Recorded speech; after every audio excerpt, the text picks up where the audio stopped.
अस्सलामुअलैकुम। Novels library में खुश आमदीद। उम्मीद करती हूँ कि आप लोग सब खैरियत से होंगे। अल्हम्दुलिल्लाह मैं भी ठीक हूँ। और हमारी नॉवेल का नाम है इश्क तेरा, राइटर अबीरा हसन, और हम इसकी किस्त नंबर 8 रीड करेंगे। उम्मीद करती हूँ कि आप लोग नॉवेल को खूब इंजॉय कर रहे होगे और आपको नॉवेल अच्छी लग रही होगी, पूरा यकीन है मुझे।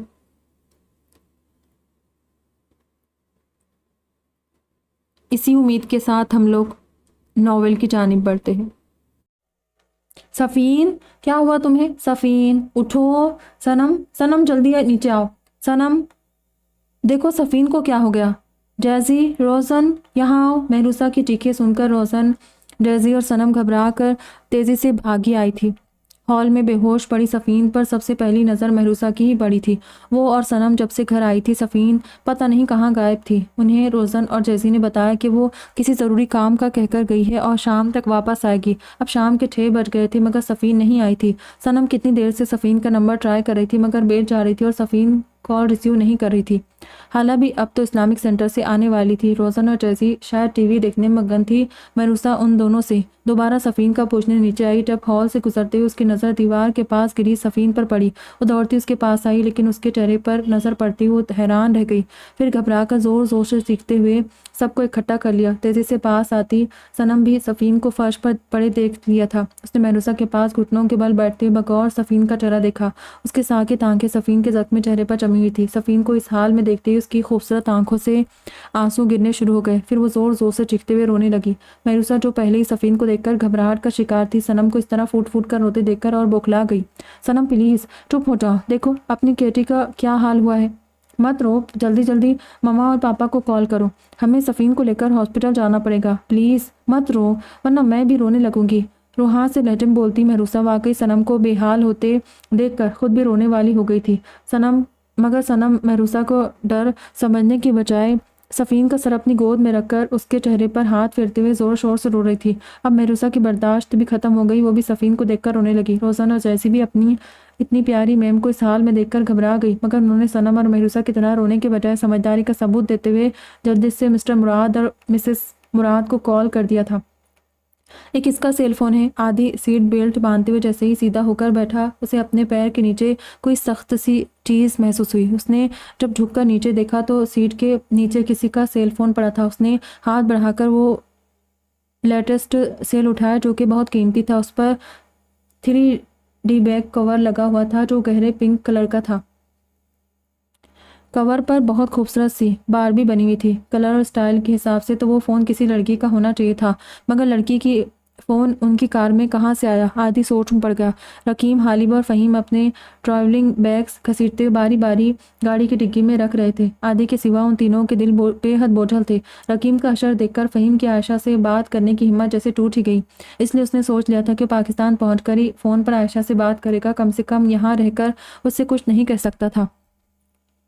इधर रकीम के दिल को हालिब के बाद से काफ़ी तसल्ली मिली मगर सनम के रवैये से जो तकलीफ़ उसे हुई थी वो ताहाल बरकरार थी। हालिब के दिल का हाल उन दोनों से भी बुरा था।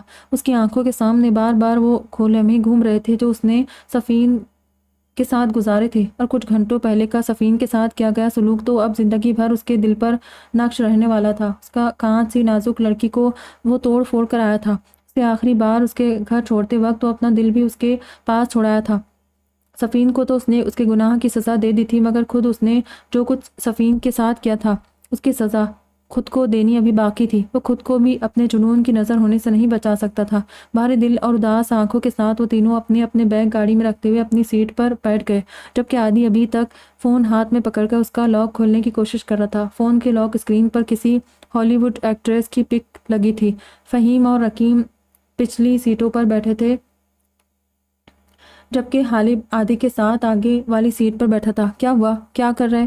कार स्टार्ट करना। हालिब ने सीट बेल्ट बांधते हुए आदि से पूछा। अभी उसकी नज़र सेल पर नहीं गई थी। ये सेल फोन किसका है हालिब? कार आज सारा दिन तेरे पास थी, देखकर लगता है कि शायद किसी लड़की का है। क्या आज तो सफ़ीन से मिला था? आदि ने फ़ोन हालिब को दिखाते हुए कहा। फ़ोन पर नज़र पड़ते ही हालिब साकित रह गया। ये फ़ोन सफ़ीन का था। उसे कई बार उसके हाथ में देख चुका था। हालिब ने चप्पड़ कर आदि के हाथ से फ़ोन छीन लिया। फ़हीम और आदि भी उसकी तरफ मुतवज्जे हो गए। हाँ, ये फ़ोन सफ़ीन का है। मैं कुछ देर के लिए उससे मिला था, शायद वो जल्दी में ले जाना भूल गई। उदासी से बोला। तो कहाँ मिला था सफ़ीन से? उसकी तबीयत तो ख़राब है ना? उसकी वजह से आयशा भी कॉलेज नहीं गई थी आज। फिर तो उससे कहाँ मिला? फ़हीम ने भी उससे तफ्तीश शुरू कर दी।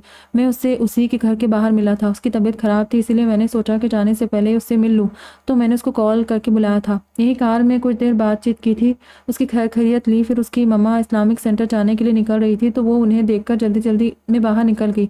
शायद वो अपना फ़ोन इधर ही भूल गई तभी। हालिब ने तफसील से बताकर अपने तय उन तीनों को मुतमईन किया था, मगर कल जो उसका रिएक्शन था उसको देखकर लगता नहीं था कि वो तुझसे खुशी खुशी मिलने आई होगी। क्या अब भी कोई धमकी दी थी उसे तुमने? फ़हीम ने दोबारा मशकूक लहजे में पूछा। हाँ, दी थी। तो क्या कर लेगा? तू बॉडीगार्ड लगा है उसका? हालिब तब कर बोला। नहीं नहीं ना, ये तो और भी अच्छा है। ग्रेट यार, ये सफ़ीन का फ़ोन है ना? जल्दी से देख, इसमें आयशा का नंबर होगा। मुझे आयशा का नंबर दे दे, जल्दी करना। फ़हीम बिना बुरा माने एक्साइटेड सा अपनी सीट से उठकर आगे हालिब की सीट पर झुक गया था। चुप कर जा, तुझे बस अपनी पड़ी रहती है। मैंने कहा था ना, तेरा मसला मैं सेट करवा दूंगा, तो शराफत से चुप करके बैठ जा। हालिब ने फ़हीम को डपटते हुए सेल फोन अपने कोट की पॉकेट में रख लिया। तो क्या अब हम सफ़ीन का सेल वापस करने मुराद विला जाएंगे? आदि ने हालिब से पूछा। नो, फिलहाल ये फ़ोन मेरे पास रहेगा। कुछ दिन बाद मैं सफ़ीन को खुद कॉरियर कर दूंगा। ये 2 चीज़ें क्लियर करनी है मुझे, जिसमें ये सेल फ़ोन मेरी हेल्प करेगा। तो रेस्टोरेंट चल, फिर एयरपोर्ट के लिए निकलते। हालिद ने सीट की बैग से सर टिकाकर आंखें मूंदते हुए कहा। उसकी बंद आंखों के सामने दोबारा से सफ़ीन और उस अजनबी लड़के का चेहरा घूमने लगा, जिसके साथ मिलकर सफ़ीन ने उसे धोखा दिया था। यकीनन इस फ़ोन में उसे उन दोनों के मुतालिक कुछ ना कुछ तो ज़रूर मिलता। आदि ने भी लापरवाही से कंधे उचकाकर कार स्टार्ट करके रेस्टोरेंट की जानिब मोड़ ली, जहाँ से उन्हें खाना खाकर सीधा एयरपोर्ट जाना था। उनकी रात 1:30 बजे की पाकिस्तान के लिए फ़्लाइट थी। पूरी मुराद फैमिली इस वक्त शहर के मशहूर हॉस्पिटल के इमरजेंसी वार्ड के बाहर बैठी थी, सिवाय आयशा के। उसे अभी इस बारे में इन्फॉर्म नहीं किया गया था। कुछ देर पहले ही सफ़ीन को हॉस्पिटल लाया गया था और अंदर उसका ट्रीटमेंट चल रहा था और सब उसके लिए दुआ गो थे। तभी अंदर से बाहर आती डॉक्टर ने उन्हें बताया था कि सफ़ीन को शदीद किस्म का नर्वस ब्रेकडाउन हुआ है, मगर साथ ही उसने एक और ख़बर दी थी। और ये दूसरी खबर सुनकर तो उन सब के सर पर जैसे आसमान टूट पड़ा था। डॉक्टर के मुताबिक किसी ने सफ़ीन के साथ कुछ घंटों पहले रेप किया था। ज़ोहेब मुराद, जैद मुराद और हाला तो सदमे की ज़्यादती से गुम हो गए थे, मगर सनम और महरूसा तो सुनते ही ज़ोरों शोर से रोने लगी थी। कौन जलील इंसान था वो जिसने उनकी बहन के साथ ऐसी घटिया हरकत की थी? ज़ोहेब, कोई मेरी बच्ची के साथ इतना बदतर सलूक कर गया, और तुम और हाला कहाँ थे? अभी सनम के सदमे से हम उभरे नहीं थे कि मेरी सफ़ीन के साथ। आंसुओं की अलगार ने जैद मुराद को बात मुकम्मल नहीं करने दी थी। ज़ोहेब साहब बेबसी से अपनी जगह साकित थे। जैद मुराद की बात सुनकर वो उनके गले लगते फूट फूट कर रो दिए। भाईजान, मेरी सफ़ीन, किस जालिम ने मेरी बच्ची की ज़िंदगी बर्बाद कर दी? वो तो बहुत मासूम है भाईजान, उसने किसी का क्या बिगाड़ा था? सनम के साथ जब वो हादसा हुआ था तो आपने कहा था कि पाकिस्तान छोड़ दो, वापस चले आओ यहाँ कनाडा, मगर अब यहाँ मेरी सफ़ीन की ज़िंदगी बर्बाद हो गई भाईजान। अब बताएं मैं कहाँ जाऊँ, किस तरह अपने बच्चों की हिफाजत करूँ? ज़ोहेब साहब रोते हुए बेबसी से बोल रहे थे। उनकी हालत देखकर सैयद मुराद का दिल लहू लहू हो रहा था। गलती मेरी है भाईजान, शायद मैं अपनी जिम्मेदारी ठीक से नहीं निभा सकी। मुझे उसे अकेले छोड़कर जाना नहीं चाहिए था। मेरी पीछे बाहर गई थी जब ये सब हुआ। हाला भी रोते रोते पास पड़े सोफे पर ढह गई थी। सनम उनको सहारा देने के लिए आगे बढ़कर उनके साथ ही बैठ गई। हाला ने रोते रोते सर उठाकर सनम की बरसती आंखों को देखा। उसकी सूरत देखते उन्हें अपनी सफ़ीन याद आई थी। सुबह उसे कैसा हंसता खेलता छोड़ कर गई थी, फिर ये क्या हो गया था? उनकी बेटियों के नसीब में न जाने खुदा ने कितनी आजमाइशें और लिखी थी, और वो कितने बदनसीब माँ बाप थे जिन्हें न जाने कब तक अपनी औलादों का गम देखना था। पहले अपने इकलौते बेटे सनान की दूरी, उसके बाद सनम के साथ हुआ हादसा, और अब सफ़ीन की बर्बादी। और सफ़ीन का गम तो उनके लिए नाकाबिल बर्दाश्त था, जिसने उन्हें और ज़ोहेब साहब को तोड़ कर रख दिया था। इतनी देर से हाला की आंखों से गिरते आंसू एक सेकंड के लिए भी नहीं रुके थे।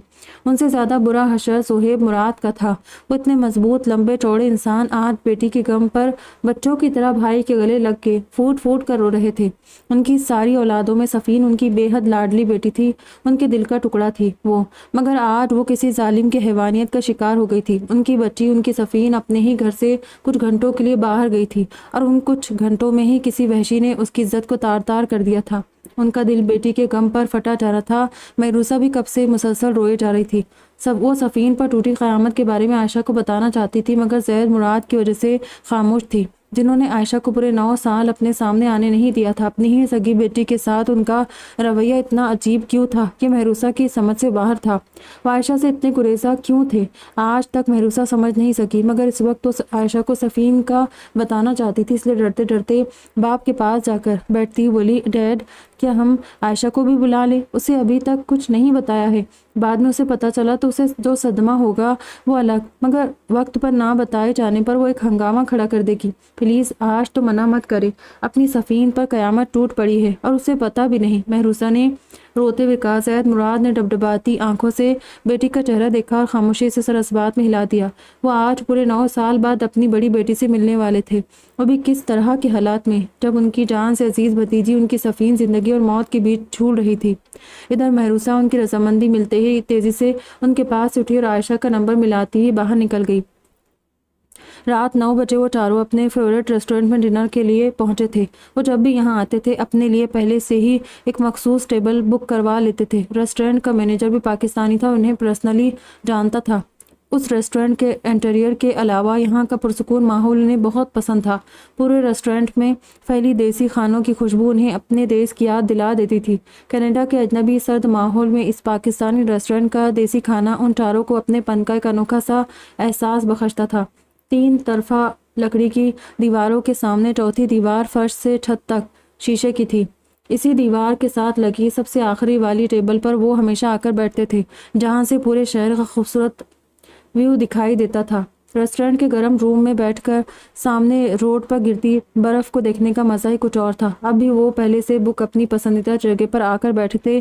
फ़हीम और हालिब टेबल के पीछे वाली चेयर्स पर बैठे थे। उनका फेस सामने मेन गेट की तरफ था, जबकि आदि और रकीम उनके सामने वाली चेयर्स पर बैठे थे। उनकी पीठ गेट की तरफ थी। रकीम यार प्लीज अपनी 12 बजती शक्ल तो ठीक कर, कब से तुझे ऐसे बैठे देखकर मेरा दिल घबरा रहा है। माना कि तुझे अफसोस है, मगर बी पॉजिटिव यार, उम्मीद भी कोई चीज़ है। मेरा केस अभी तक अटका हुआ है, मगर तेरी तरह मैंने मातम नहीं डाला हुआ है। मुझे उम्मीद है कि मेरा मसला यूं हल हो जाएगा। यूं फ़हीम ने कब से खामोश बैठे रकीम को देखकर चुटकी बजाई। मैं क्या करूं यार, मैं जानबूझकर नहीं कर रहा, बस मुझसे भूल नहीं रहा सनम का वो रूप। हकीम ने बोझल लहजे में कहा। अच्छा तो ठीक है ना, ट्राई तो कर। अब घर जा रहे तो थोड़ा इस उजाड़ शक्ल पर रौनक लेकर आ, मसनूई ही सही मगर थोड़ी बहुत सोच। अगर फरमान अंकल हमें लेने आ गए और उन्होंने तुझे ऐसे बैठे देख लिया तो उनके अंदर छुपा हुआ डिटेक्टिव मिनटों में तेरे अंदर छुपे सारे राज खोज निकालेगा। आदि ने भी रकीम को समझाया था। रकीम ने उसकी बात सुनकर 2 पल को सोचा था। वाकई फरमान साहब बाल की खाल उतारने माहिर थे। रकीम ने आंखें झपकते हुए अपने चेहरे पर हाथ फेरा था और चेहरे पर मसनी मुस्कुराहट सजा ली। यूं ये हुई ना बात। फ़हीम ने हंसते हुए रकीम को हाईफाई किया था, तभी उसकी नज़र मेन गेट से अंदर आती आयशा पर पड़ी। उसके साथ कुछ और लड़कियां भी थी। फ़हीम की तो दिली मुराद बराई। एक बार फिर उसकी उम्मीद आखिरकार पूरी हो गई थी। उसने आयशा को देखते ही पास बैठे हालिब को कोहनी मारी, जिसने चौंक कर फ़हीम को देखा था। मेरी तरफ नहीं, सामने देखो, मेरी उम्मीद सामने से चली आ रही है। देख रकीम मेरी जान, उसको कहते सबर का फल। फ़हीम ने आयशा को देखते हुए रकीम से कहा। रकीम और आदि भी गर्दन मोड़कर आयशा को देखने लगे थे।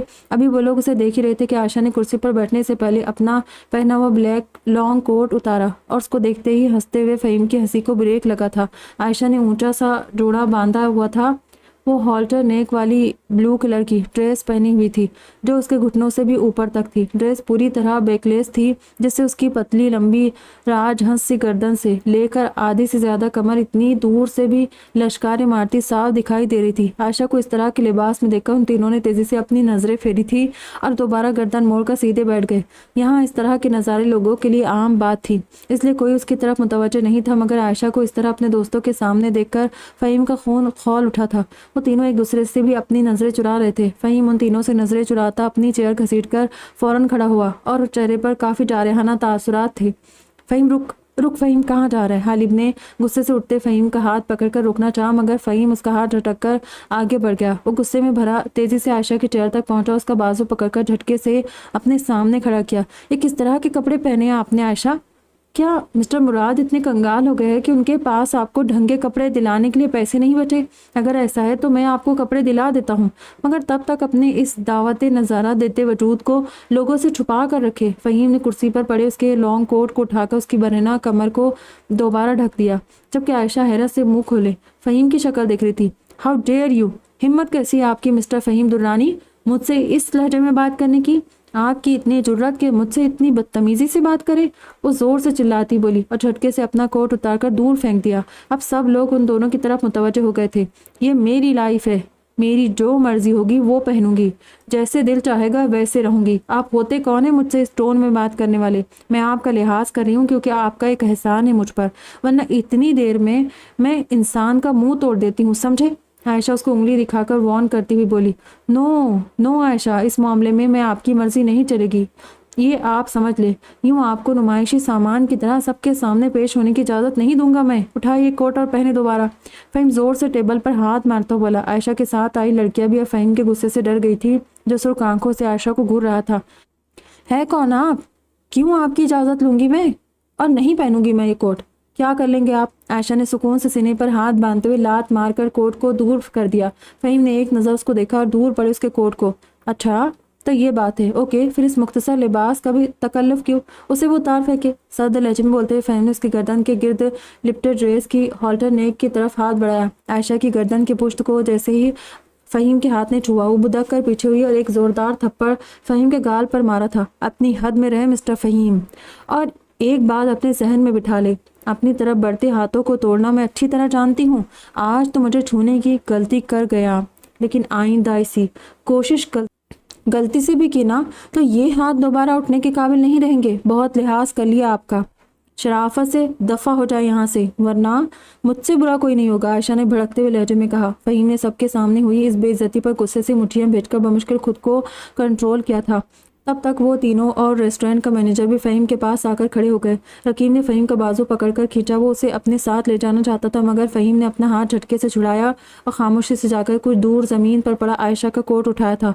फिर उसे झाड़ते हुए दोबारा से आयशा के पास आया। कोट खोलकर एक बार फिर आयशा की कमर ढकते हुए उसने कोट समेत आयशा के कंधों को मजबूती से जकड़ लिया था। ये कोट अब उतरना नहीं चाहिए आयशा, ये लास्ट टाइम मैं आपको कह रहा हूँ, फ़हीम ने फंकारते हुए दोबारा से कहा था। उसने आयशा की वार्निंग नज़रअंदाज कर दी थी। मेरी भी जिद है मिस्टर फ़हीम, अब मैं इस कोट को नहीं पहनूंगी, देखती हूँ क्या करेंगे आप। आयशा ने उसकी आंखों में आंखें डालकर चैलेंजिंग अंदाज में कहा और दोबारा से कोट उतारकर फेंक दिया। अब फ़हीम की बर्दाश्त की हद भी खत्म हो गई। चटाक चटाक जैसे ही आयशा ने अपना कोट दोबारा उतारा, फ़हीम ने खींचकर उसे एक थप्पड़ मारा, फिर दोबारा से उसे सीधा करके दूसरे गाल पर थप्पड़ मारा। इस बार आयशा टेबल से कुछ दूर जाकर फर्श पर गिरी। उसके लंबे बाल खुलकर उसकी पुश्त को ढांप चुके थे। फ़हीम कोट उठाकर तेजी से उसके पास पहुंचा। अब वो बौखलाया हुआ मैनेजर भी फ़हीम को वापस जाने के लिए रिक्वेस्ट करने लगा। उसकी वजह से रेस्टोरेंट का पुरसुकून माहौल तबाह हो गया था। मैंने कहा था ना कि कोट नहीं उतारना है, समझ नहीं आ रहा आपको? इतने सारे गैर मर्दों के बीच शो पीस की तरह खुद को पेश करते हुए नहीं देख सकता मैं आपको, समझी? उसने चंगारते हुए कहा और झपटने के से अंदाज में आयशा को बाजू से पकड़कर सीधा किया, मगर उसके चेहरे पर नजर पड़ते ही शशदर सा रह गया था। गिरने से उसके सर का अगला हिस्सा फर्श पर लगा था, जिससे उसकी पूरी पेशानी तेजी से खून से तर हो गई थी। आयशा, क्या हो गया था इससे? फ़हीम ने गुस्से से अपने हाथों को देखा। आज आयशा ने उसे मजबूर कर दिया था खुद पर हाथ उठाने के लिए। हालिब, रकीम और आदि जो अब तक खामोश तमाशाई बने खड़े थे, आयशा के सर से खून बहते देखकर तेजी से उसके पास पहुंचे। फ़हीम, ये क्या किया तूने? चले मिस आयशा, मैं आपको डॉक्टर के पास ले चलता हूँ, रकीम ने आयशा के पास आते हुए कहा। Stay away from me mister Rakim Shah.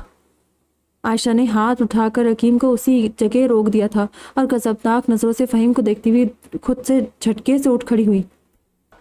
चे चे चे मिस्टर फ़हीम दुर्रानी, बहुत बुरा किया आपने अपने हक में, बहुत बुरा। मुझे लगा था इस दुनिया में अब तक वो हाथ नहीं बना जो आयशा पर उठ सके, मगर आई एम रॉन्ग। बहुत मज़ा आएगा मिस्टर फ़हीम, अब मज़ा आएगा बहुत। आपने मुझे एक ज़बरदस्त चैलेंज दिया है, खुद को मुंह के बल गिराने का चैलेंज, आपको आज से बड़ी तकलीफ देने का challenge, and I love challenges. अब मैं जो करूँगी आई एम श्योर उसके बाद आप ज़िंदगी भर भूल नहीं पाएंगे आयशा मुराद को। वो अपने हाथ झाड़ती हुई सर्द निगाहों से फ़हीम को देखते हुए धीरे धीरे बोल रही थी, जो परेशान कुन नज़रों से आयशा के सर से बहते खून को देख रहा था। उसने आयशा की एक भी बात पर ध्यान नहीं दिया था। खून बहते बहते उसके गाल से होते हुए गर्दन तक जा रहा था। हाँ, वो सब देख लीजिएगा बाद में, अभी आप डॉक्टर के पास चले, बहुत खून बह रहा है आयशा। फ़हीम उसके सर से बहते खून को देखकर घबरा रहा था। हालिब और आदि दूर खड़े उन दोनों की तकरार देख रहे थे, जबकि रकीम भी आयशा की जिद देखकर खामोश हो गया था। सीन क्रिएट करने का कोई फ़ायदा नहीं है फ़हीम, उन्हें जब अपनी चोट का कोई ख्याल नहीं तो बिलावजह इतना इंसिस्ट मत करो, छोड़ उन्हें, हमें देर हो रही है और निकलना भी है अब। रकीम ने फ़हीम से कहा, जिसने सरहद से आयशा का हाथ पकड़ लिया था, जबकि आयशा ने झटके से अपना हाथ उससे छुड़ा लिया। कैसे छोड़ दूँ, देख नहीं रहा कितना खून निकल रहा है। आयशा प्लीज़ जिद मत करें, जल्दी चले वरना मैं आपको ज़बरदस्ती उठा कर ले जाऊँगा। फ़हीम ने गुस्से से दोबारा उसका हाथ पकड़ लिया था और पास पड़ी टेबल से ढेर सारे टिश्यू निकाल कर आयशा के जख्म पर रख दिए थे। फिर उसके चीखने चिल्लाने की परवाह किए बगैर उसे ज़बरदस्ती घसीटता बाहर ले गया। वो तीनों भी उसके पीछे पीछे बाहर निकल गए। अब कौन सा खाना और कैसा खाना, टाइम बहुत हो गया था, अब उन्हें सीधा यहाँ से एयरपोर्ट के लिए निकलना था। अभी वो गेट से बाहर नहीं निकले थे कि तभी आयशा के बैग में बड़ा उसका सेल फोन बजने लगा। मिस्टर फ़हीम, मेरा फ़ोन बज रहा है, हाथ छोड़े मेरा। आयशा ने चिल्लाते अपनी खूबसूरत ब्राउन आंखों से फ़हीम को घूरा, जिसने मुबहम सा मुस्कुराते उसके बैग में हाथ डालकर सरहद से फ़ोन निकाला था। आयशा ने बरहमी से अपना हाथ उसके हाथों से खींचना चाहा, मगर फ़हीम की रफ्त बेहद मजबूत थी। उसने अब की बार उन तीनों को देखा जो मज़े से उसकी बेबसी मुलाहिजा कर रहे थे। फ़हीम ने कॉल ओके करते हुए फ़ोन आयशा के कान से लगाया और धीरे से उसका हाथ छोड़ दिया। हाँ महरूसा, बोलो। क्या, कब? ओह माय गॉड, मैं आ रही हूँ। कौन से हॉस्पिटल में? ओके, मैं आती हूँ। आयशा ने दूसरे हाथ से अपना दुखता हाथ सहलाते हुए कहा, जहाँ फ़हीम की उंगलियों के निशान बन गए थे, और जल्दी से कॉल डिस्कनेक्ट की थी। वो फ़ोन बैग में रखती तेज़ी से जाने के लिए पलटी थी कि फ़हीम ने जल्दी से उसका बाजू पकड़कर रोका। क्या हुआ आयशा, कौन है हॉस्पिटल में, कुछ हुआ है क्या? हालिब, रकीम और आदि भी महरूसा की बात सुनकर परेशान हो गए थे। हालिब का ध्यान तो फ़ौरन सफ़ीन की तरफ गया था। कहीं मेरी सफ़ीन को तो नहीं, सफ़ीन को कुछ नहीं हो सकता। हालिब ने तेज़ी से अपने ख्यालात की नफ़ी की। आपसे मतलब कोई भी हो, वैसे अफसोस हो रहा है मुझे कि आपने मुझसे उलझने से पहले एक बार भी नहीं सोचा कि आपने किसके साथ पंगा लिया है। आयशा मुराद नाम है मेरा, और आप जानते नहीं मैं क्या चीज़ हूँ। आप अपनी खैर मनाएं अब, क्योंकि छोड़ूंगी तो नहीं मैं आपको। फ़हीम को वार्निंग देती हुई वो सरहद से पलटकर भागती वहाँ से निकल गई थी। उफ, तो किसने कहा छोड़ने को? मैं तो चाहता हूँ आप मुझे ना छोड़े, और वाकई आप क्या चीज़ है ये मेरे अलावा कोई नहीं जानता। आयशा की हर अदा सचमुच जानलेवा थी। फ़हीम मुस्कुराकर बड़बड़ाया था, फिर गहरी सांस भरकर सर पर हाथ फेरने लगा था। कुछ कहा? रकीम जो उसके पास ही खड़ा था उसकी बड़बड़ाहट सुनकर पूछने लगा। कुछ नहीं यार, इस लड़की ने पागल कर दिया मुझे इतनी सी देर में। आगे न जाने क्या हाल करेगी, मगर इतना तो तय है कि भाभी तेरी यही बनेगी। अब गुस्से में गई है, पता नहीं डॉक्टर के पास जाएगी भी या नहीं। और रकीम के कंधे पर हाथ फैलाकर पार्किंग की तरफ बढ़ते हुए तफक्कुर से बोला, बहुत कमीना है तू सच में। क्या जरूरत थी उस पर हाथ उठाने की, आराम से भी समझाया जा सकता था। देख लिया ना, अब धमकी दे कर गई है तुझे। क्या कह रहा था? यूं मेरा मसला हल हो जाएगा। ये हल किया है ना तूने, अच्छा खासा बना बनाया मामला बिगाड़ कर रख दिया। एंड डोंट वरी, वो हॉस्पिटल ही जा रही है, वहाँ किसी डॉक्टर को दिखा देगी। मगर परेशानी की बात यह है कि हॉस्पिटल में कौन होगा यार? देखा नहीं आयशा कितना घबरा गई थी। आदि ड्राइविंग सीट पर बैठते हुए बोला, हाँ पता नहीं कौन होगा। तेरे पास सफ़ीन का फ़ोन है हालिब? देख महरूसा या सनम किसी को कॉल कर पता तो चले कि क्या मसला है। अगर यही पता होता कि कौन सा हॉस्पिटल है तो वहीं चल कर देख लेते। रकीम ने हालिब से कहा, उसमें पासवर्ड लगा है यार, पता नहीं क्या पासवर्ड है उसका। हालिब ने भी अपनी सीट पर बैठते हुए दोबारा फ़ोन निकाल कर देखा, मगर बैटरी डाउन होने की वजह से फ़ोन डेड हो चुका था। शिट यार, फ़ोन डेड हो गया है। हालिब का मूड बुरी तरह ऑफ था। इतनी देर में रकीम का फ़ोन बजने लगा था। पाकिस्तान से फ़ोन था। आज रोशान के बड़े बेटे राइफ का बर्थडे था। सब शाह हाउस में जमा थे, जहां हर हफ्ते और इतवार को वो सब साथ होते थे या किसी स्पेशल प्रोग्राम के तहत, वरना हफ्ते के 4 दिन शाह हाउस को मुलाजमीन ही संभालते थे। अब क्योंकि वहां उन चारों की फैमिलीज एक साथ थी, तो वो तीनों एक के बाद एक घर वालों से बात करते वक्ती तौर पर आयशा की कॉल और मुराद फैमिली की परेशानी को भूल गए। हालिब ने भांजे को बर्थडे भी विश नहीं किया था। वो गुमसुम सा बैठा सोचों में गुम था। न जाने क्यों उसका ध्यान बार बार सफ़ीन की तरफ जाना था। जिस हालत में वो उसको छोड़ कर आया था, उसको सोचते उसका दिल चीख चीख कर कुछ गलत होने की गवाही दे रहा था। या अल्लाह, मेरी छठी हिस्स जिस बात की गवाही दे रही उसे गलत साबित कर दे। मैं उसके साथ पहले ही बहुत ज़्यादती कर चुका हूँ, अब उसे मज़ीद तकलीफ़ों से बचा ले प्लीज़। उसे मैं आपके सपुर्द करके वापस जा रहा हूँ। मेरी सफ़ीन को अपनी हिफ्ज़ अमान में रखना, आमीन। हालिब के दिल की गहराइयों से दुआ निकली थी, मगर वो इस बात से अनजान था कि कुछ दुआएं कबूल होने से पहले ही वापस लौटा दी जाती है। रात 11 बजे के करीब आयशा हॉस्पिटल पहुंची थी, जहां पूरी मुराद फैमिली सफ़ीन के वार्ड के सामने वाले रूम में बैठी थी। आयशा तेज़ी से सामने सोफे पर बैठी हाला के पास पहुंची थी। मम्मा, क्या हुआ सफ़ीन को?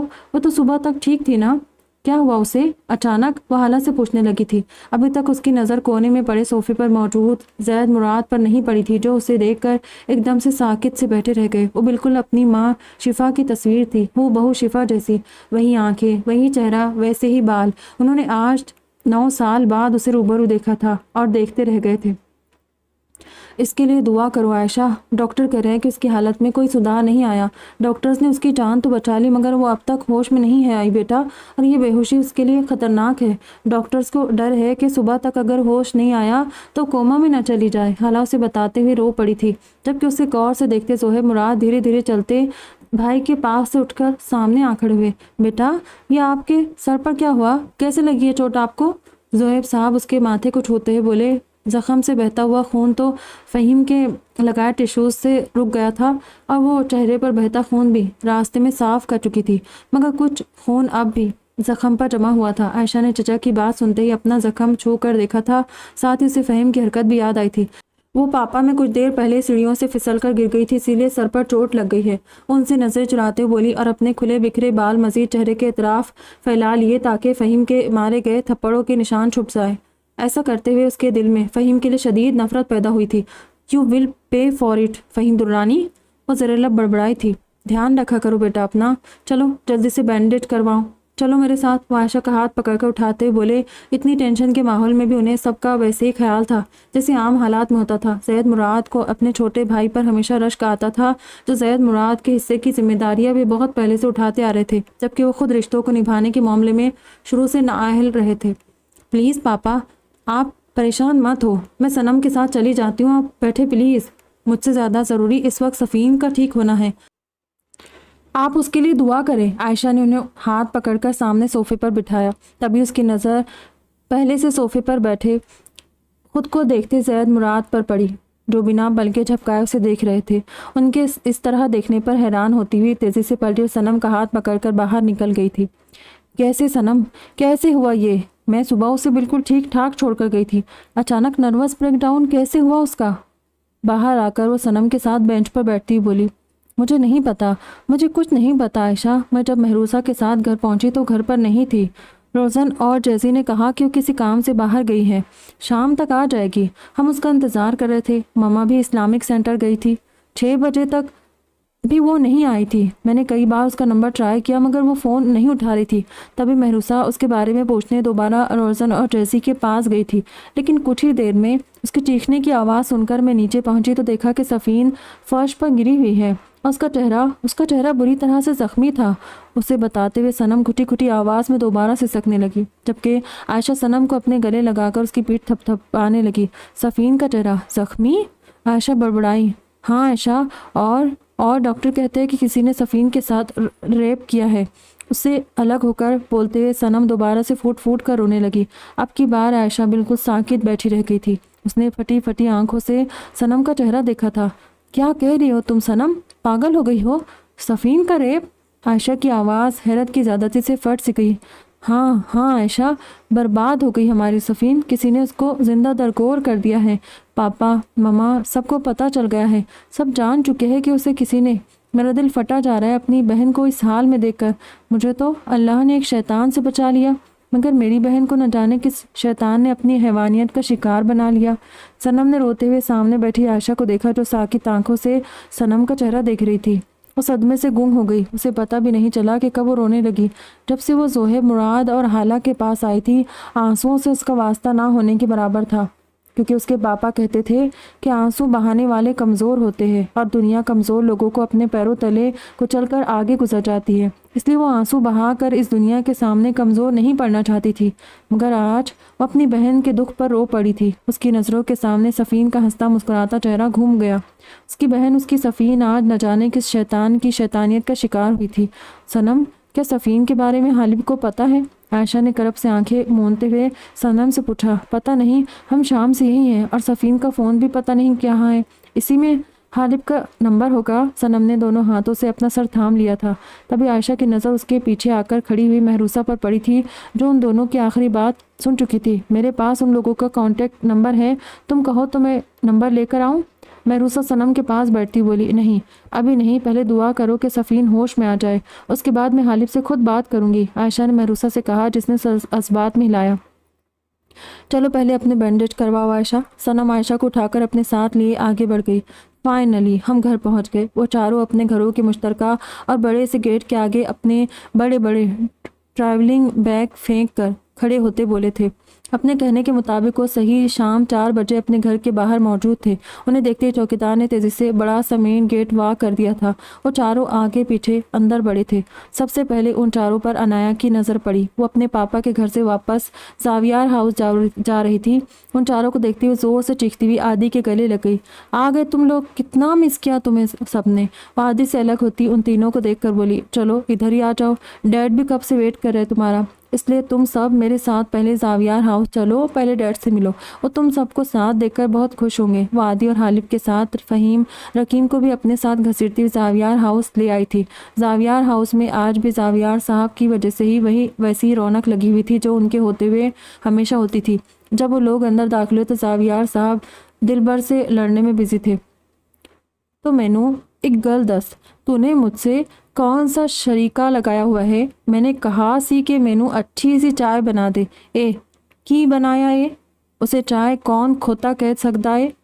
दस मैनू, ना मिठास ना दूध, काला पानी पकड़ा दिया है। वो अपने मखसूस लहजे में दिलबर के सामने चाय का कप लहराते बोल रहे थे। जो होंठ लटकाए उनका चेहरा दिख रहा था। मैं क्या करूँ काका जी, मैंने तो अच्छी करके बनाई थी, अब आपको पसंद नहीं आई तो मेरा क्या कसूर? वो मासूम सूरत बनाकर बोला, ओए मैनू पागल समझदा है? चंगी तरह पता है कौन तज से ए सब करने दी कहता है।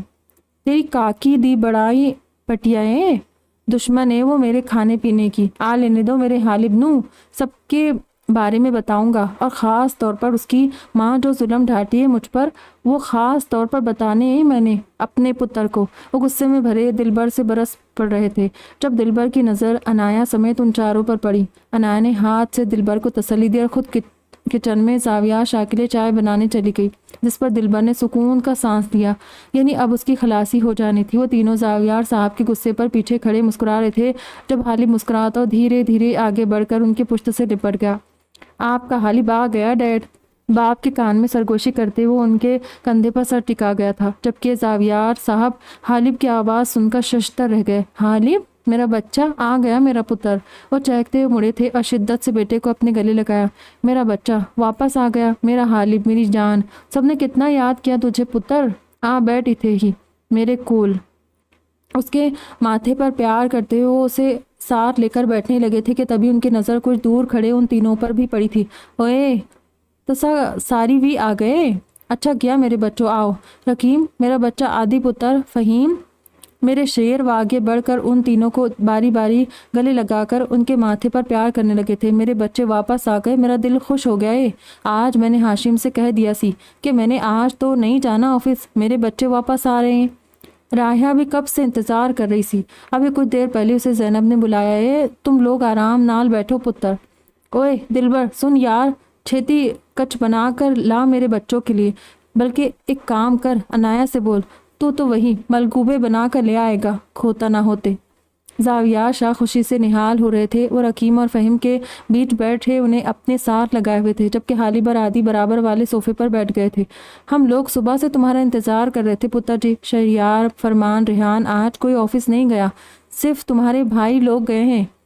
माए अलग तुम्हारी किचन में लगी हुई, हम सब साथ ही बैठे थे बाहर लॉन में, अभी कुछ देर पहले घर गए सबको। रुको मैं सब नो इथे ही बुला लेता हूँ। वो सामने टेबल पर रखा अपना फ़ोन उठाते हुए बोले। कुछ ही देर में जावियार साहब की कॉल के बाद फरमान साहब, शहरियार और रेहान बीवियों समेत दौड़े दौड़े जावियार हाउस चले आए थे। अस्सलाम वालेकुम डैड, आ गया आपका बदतमीज़ बेटा। फहीम कान खुजाता हुआ फरमान साहब से बोला, जो हालिब, रकीम और आदि से मिलने के बाद उसके पास आए थे। दूर से तो बहुत हाई फाई दे रहे थे, अब बाप के सामने खड़े हो तो गले नहीं लगोगे? वो फ़हीम को तिरछी नज़रों से देखते हुए बोले, जो एक पल को हैरान हुआ, फिर हंसता हुआ बाप के गले लग गया। फ़हीम को गले लगाकर फरमान साहब के दिल में ठंडक सी फैल गई। कितने दिन बाद वो उनकी आंखों के सामने था, उनके घर की रौनक, उनका नटखट सा बेटा, उनका फ़हीम। ज़ैनब ने तो फ़ौरन अपने बेटे की बलाएं ले डाली। वो लग ही इतना हैंडसम रहा था।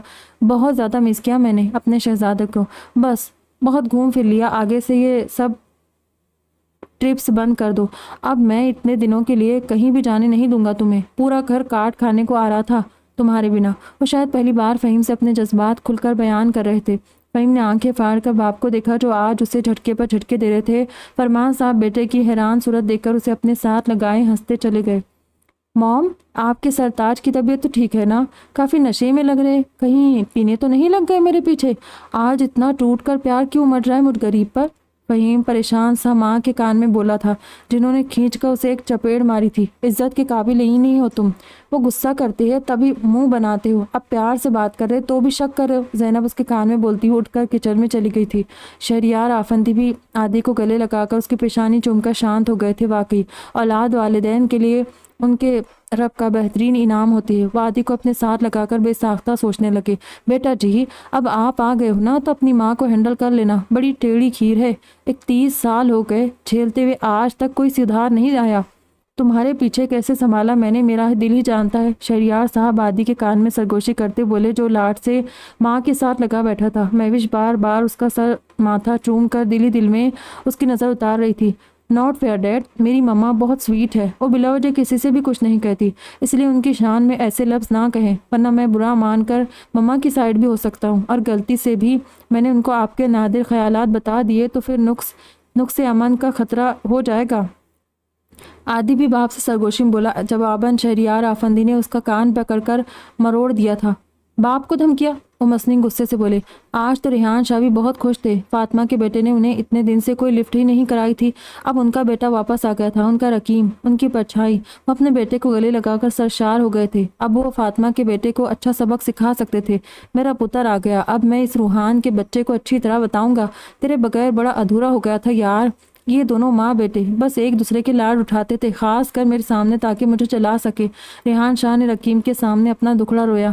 डोंट वरी डैड, मैं आ गया हूँ ना, मिलकर निमट लेंगे दोनों माँ बेटे से। अब हम अपनी लाजवाल मोहब्बत के मुजाहरे दिखाएंगे दोनों को। रकीम बाप के गले में लाड से बाहें डालता हुआ बोला। रेहान शाह ने मोहब्बत से बेटे को देखा। फातिमा, रायहा, ज़ैनब ने जल्दी जल्दी उन चारों की नज़र उतारी। वो लगे इतने हसीन रहे थे कि उनके वालिदैन की नज़रें उन पर नहीं ठहरी थी। कनाडा की आबोहवा उन्हें खूब रास आई थी। अस्सलाम वालेकुम शहजादों, वेलकम होम। ग्रे कलर की जीन्स पर ऑरेंज शर्ट पहने अपनी शानदार पर्सनैलिटी के साथ उन चारों के साथ सामने खड़ा वो रूहान शाह था, जो कुछ देर पहले घर पहुंचा था। जहां नज़ीर ने उसे बताया था कि घर के सब लोग शाह हाउस गए हैं और कनाडा से वो चारों भी आ चुके हैं। सुनते ही वो दौड़ता हुआ शाह हाउस पहुंचा था, जहाँ वो चारों सामने हॉल में पूरे ख़ानदान के साथ बैठे अपनी खातिरदारी करवा रहे थे। रूहान अपनी ब्राउन आंखों में शरारती सी चमक लिए सबसे पहले आदि के गले लगा। आ गया कनाडा को बर्बाद करके कमीने। रूहान ने जोर से उसकी कमर को ठोंक कर कहा, जिस पर आदि करहा कर उससे अलग हुआ। तुझे किसने मना किया था? तू भी चलता बर्बाद करने। इस बार तो वाकई पिछली बार से ज़्यादा मज़ा आया, यकीन कर, जिंदगी मिल गई। आदि ने शरारत से एक आंख मारते हुए कहा। अच्छा, यानी इस बार वाकई कुछ गड़बड़ है? रूहान ने मशकूक लहजे में पूछा। बस यही समझ ले, इस बार हम सब आधे अधूरे वापस आए हैं। आदि मजीद कोई इन्फॉर्मेशन रूहान तक पहुँचाता इससे पहले ही फ़हीम ने बर वक्त बीच में अपनी टांग अड़ाई। इसे ही बाहों में खड़ा रहेगा रूहान, या हमसे भी मिलेगा भाई? हम भी पड़े हैं राहों में। फ़हीम शरारत से बोलता रूहान के पास आया था। आ जा, अब तुझे बाहों में ले लूँ। वैसे सुना है बहुत सारे गुल खिला कर आया है वहाँ से कमीने। रूहान फ़हीम को गले लगाकर उसकी पोनी खींचता हुआ बोला। कहाँ यार, मुझसे तो एक ही गुल ढंग से ना खुल सका, तो बहुत सारे की बात कर रहा है। इस मामले में अपनी किस्मत तो फूटी हुई है। फ़हीम ने तासुब से सर हिलाया। रूहान उसकी लटकी हुई सूरत देखकर मुस्कुरा रहा था। फिक्र मत कर मेरे भाई, अल्लाह ने चाहा तो गुल क्या पूरा बाग खिलेगा, बस डटे रहना। फ़हीम को तसल्ली देकर वो हालिब से मिलने लगा था। सुना है इस बार ज़िंदगी से मिलकर आए हो? वो हालिब के कान में शरारत से बोला। हाँ, ज़िंदगी से मिला था, मगर ज़िंदगी को अपने हाथ से मौत के हवाले कराया। हालिब की आंखों में दर्द सा फैल गया। क्या मतलब? रूहान ने उलझकर उसकी आंखों में देखा, जहां दूर दूर तक वीरानी फैली हुई थी। उसके इस तरह देखने पर हालिब हौले से मुस्कुराया। कुछ नहीं यार, मजाक कर रहा था। हालिब ने जल्दी ही खुद को कंपोज कर लिया। रूहान गौर से उसे देखता हुआ सर झटक से मिलता रकीम के पास आया जो रेहान शाह से जुड़कर बैठा था।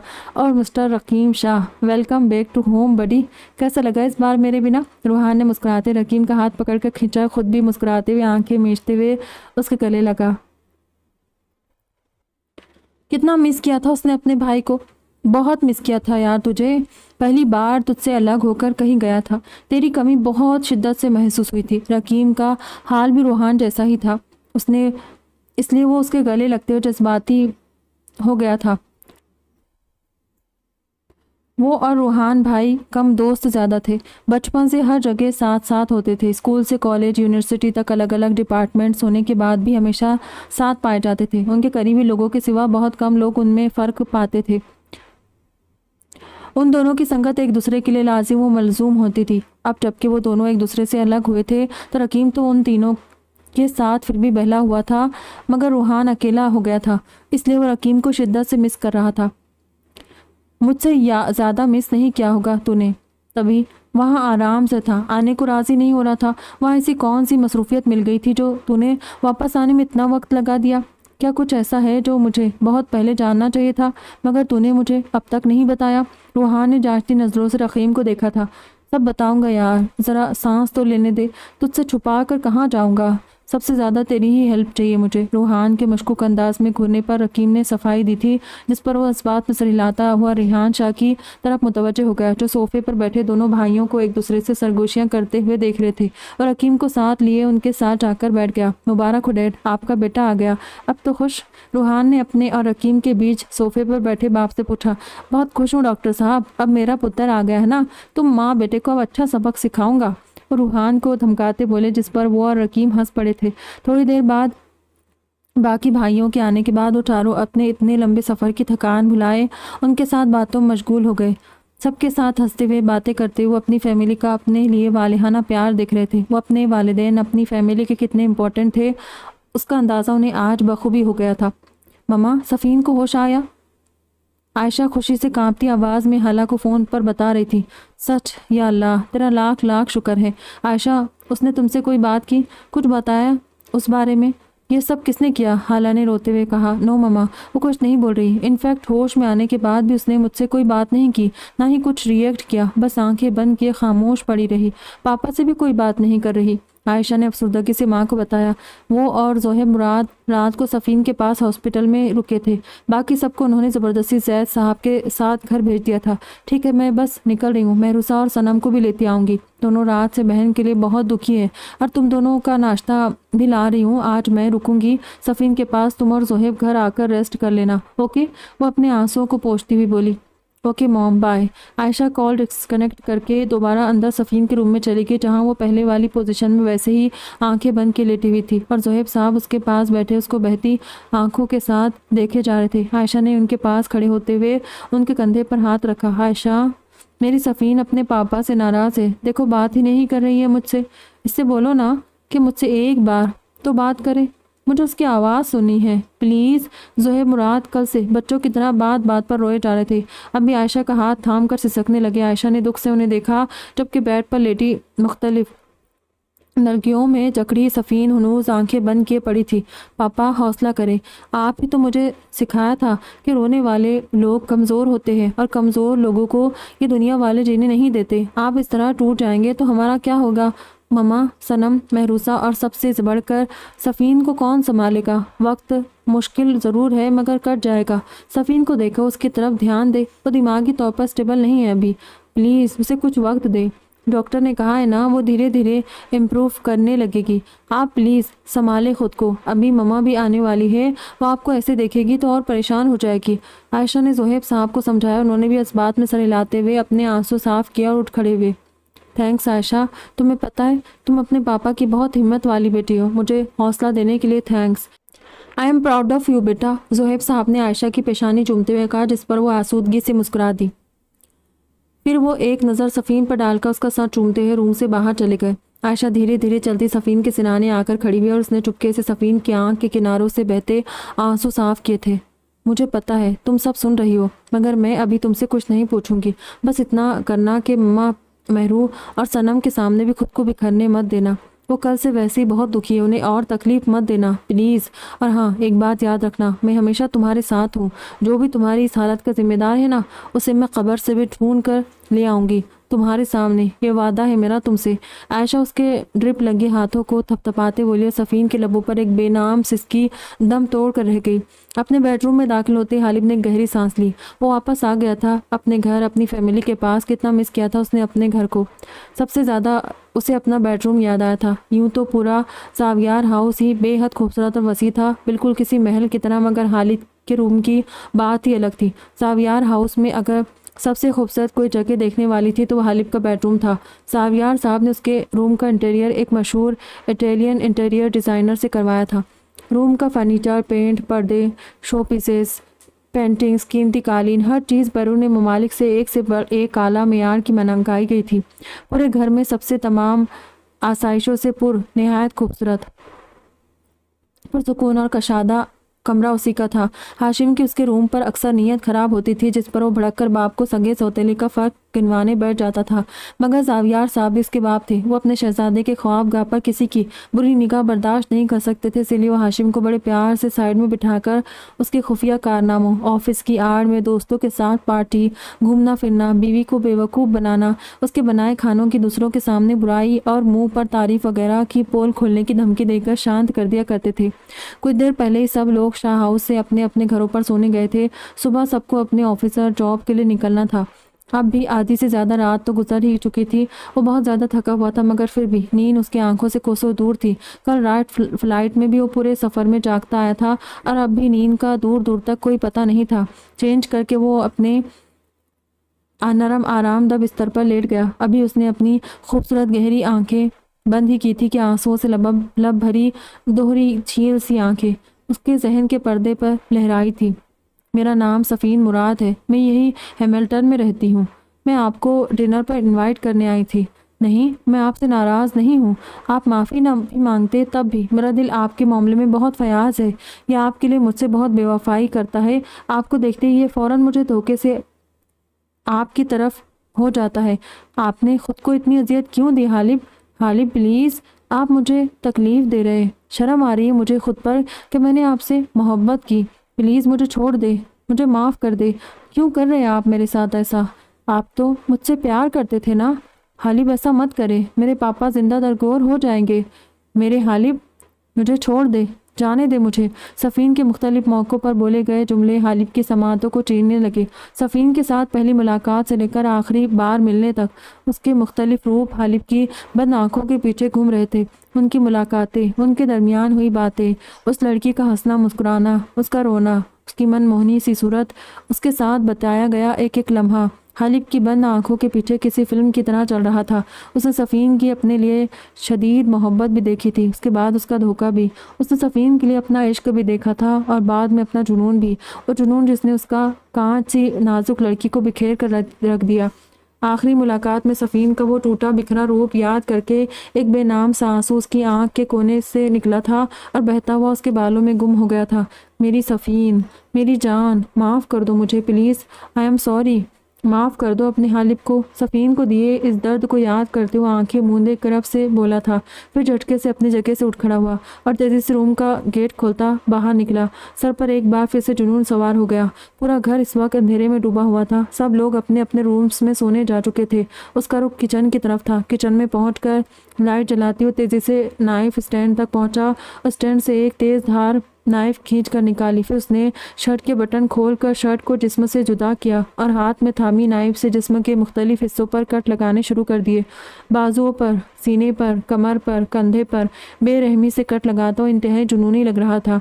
खून जिस्म के मुख्तलिफ हिस्सों से बहता अब किचन के फर्श पर गिरने लगा। फर्श पर गिरती खून की बूंदों को देखकर उसने अपने हाथों में पकड़ी शर्ट फर्श पर फेंकी। सारा खून उसमें जज्ब हो गया। फिर वो अपने दोनों पैर शर्ट पर जमा कर खड़ा हो गया। अब उसकी मुतलाशी नज़रें किचन काउंटर पर कुछ ढूंढ रही थी। जल्दी उसे अपनी मतलूबा चीज़ मिल गई। उसके सामने ही मुख्तलिफ मसालों के डिब्बों में लाल मिर्च का डब्बा रखा था। उसने झपट कर डब्बा उठाया और ढेर सारा लाल मिर्च का पाउडर हाथ में निकाल लिया। फिर वो अपने खून बहते जख्मों पर मिर्चें रगड़ने लगा। जिस्म पर लगे जख्मों पर तेज़ मिर्चों ने जैसे तेजाब का काम किया। अपनी ज़ोरदार चीखों को रोकने के लिए उसने अपने दांतों से होंठों को इतना ज़ोर से दबाया हुआ था कि होंठों से खून छलकने लगा था। आंखें ज़ब्त से सुर्ख हो चुकी थी, मगर वो बेहिस बना अपने आप को अजियत दे रहा था। उसका सांस दर्द को बर्दाश्त करते हुए तेज़ी से फूल रहा था। सफ़ेद चेहरे का रंग बदल कर सुर्ख हो गया। उस काम से फारिग होकर उसने फर्श पर पड़ी अपनी शर्ट उठाई और लाइटर उठाकर शर्ट को आग लगा दी। पूरे शर्ट जलाकर उसने राख सिंक में बहा दी। किचन को दोबारा पहली जैसी हालत में लाते हुए उसका जिस्म तकलीफ से सुन पड़ रहा था। जख्मों से आग की लपटें उठ रही थी। दर्द, खौलन और तेज तरीन मिर्चें उसकी चीखें लबों पर फड़फड़ा रही थी, मगर वो इस अजियत को बर्दाश्त कर रहा था। ये उसकी सज़ा का छोटा सा हिस्सा था। किचन की लाइट बंद करके वो वापस अपने रूम में आया और बेड के सिरहाने से टेक लगाकर बैठ गया। मिर्चें हनूज उसका जिस्म जला रही थी। जिस्म जख्मी फोड़े की मानी दुख रहा था, मगर इसी तकलीफ के साथ पूरी रात गुजारना चाहता था जितनी तकलीफ आपको मैंने दी है। उसके सामने तकलीफ तो कुछ भी नहीं है सफ़ीन मेरी जान। आपको अपनी खुशी से अजियत की भट्टी में नहीं झोंका मैंने। मैं मजबूर था, बहुत मजबूर। काश आप मेरे साथ बेवफाई ना करती तो मैं आपको अपने इश्क की इंतहा दिखाता, आपको अपनी जान से ज़्यादा प्यार करता। आप मेरी चाहतों के आगे घुटने टेक देती, इतना प्यार करता कि मेरे प्यार की शिद्दत से आप पागल हो जाती। मगर आपने मुझे मजबूर कर दिया। मेरी मोहब्बत को गुस्से में, मेरे इश्क को जुनून में बदला डाला। शराकत बर्दाश्त नहीं है मुझे, नहीं नहीं बर्दाश्त कि आपको कोई छुए। क्यों क्यों किया आपने ऐसा? क्यों किसी और ने आपको छुआ? क्यों इजाज़त दी आपने उसे? क्यों? पागलों की तरह चीखते हुए उसने साइड टेबल पर रखा पानी से भरा शफाफ शीशे का जग सामने दीवार पर दे मारा। एक छनाके के साथ जग टूटकर कच्चों में बढ़ गया था। सफ़ीन को हॉस्पिटल से घर आए 1 हफ्ता हो गया था। इस पूरे हफ्ते ने उसने किसी से भी एक लफ्ज़ नहीं कहा। वो जैसे जीती जागती रोबोट बन गई। खाने की कहा जाता तो खाना खा लेती, सोने को कहा जाता तो सो जाती, उठने का कहा जाता तो खामोशी से उठ खड़ी होती, बैठने को कहा जाता तो बैठ जाती। जैद मुराद, जोहेब मुराद, हाला, रूहा, उस्मान समेत उन तीनों बहनों ने, हत्ता के रोज़न जजीद तक ने सर तोड़ कोशिशें कर ली उसको इस कैफियत से निकालने की, मगर किसी को भी कोई खातिर ख्वाह कामयाबी नहीं मिली। वो किसी मुजस्समे की तरह साकित बैठी घंटों खलाओं में न जाने क्या ढूंढती रहती। उस्मान को उसके साथ गुजरे साहे के बारे में पूरी तरह कुछ नहीं बताया गया था। उसे बस इतना पता था कि सफ़ीन का नर्वस ब्रेकडाउन हुआ है। क्यों, कैसे, इन सवालों के जवाब किसी के पास नहीं थे सिवाय सफ़ीन के, जो इस वक्त जवाब देने की पोजीशन में नहीं थी। मगर वो सफ़ीन की इस हालत को देखकर बेहद दिल गिरफ्ता था। उसे हंसती मुस्कुराती शरारतें करती सफ़ीन शिद्दत से याद आ रही थी, मगर वह हंसना तो दूर बोलना भी जैसे भूल गई थी। सब लोग उसके सामने कितनी कितनी देर बैठे बोलते रहते। जॉबन किसी से एक लफ्ज़ तक नहीं कहती सिवाय उस्मान के। वो सब जानते थे उसका सदमा बहुत बड़ा है, मगर खुद पर ढाए जुल्म की सज़ा वो अपने माँ बाप के अलावा पूरे घर को दे रही थी। जोहेब साहब और जैद मुराद इतने दिन से उसकी वजह से घर पर ही रुके हुए थे। ऑफिस का सारा काम उस्मान संभाल रहा था। जोहेब मुराद पुलिस को इस मामले में इन्वॉल्व करना चाहते थे। उन्हें किसी भी तरह सफ़ीन के मुजरिम को ढूंढ कर निकालना था, मगर जैद साहब ने सख्ती से उन्हें पुलिस के पास जाने से मना कर दिया था। वो लोग कनाडा की नामों हस्तियों में शुमार होते थे। ऐसे में पुलिस में जाने से उनका नाम उछलता वो अलग, साथ साथ उनके हरीफ उसका पूरा फ़ायदा उठाते और बात मीडिया तक पहुंच जाती। और उन्हें अपने आप से ज़्यादा सफ़ीन की इज़्ज़त अजीज़ थी। सफ़ीन के मुजरिम को ढूंढने के लिए उन्होंने जोहेब साहब को एक प्राइवेट डिटेक्टिव हायर करने का मशवरा दिया।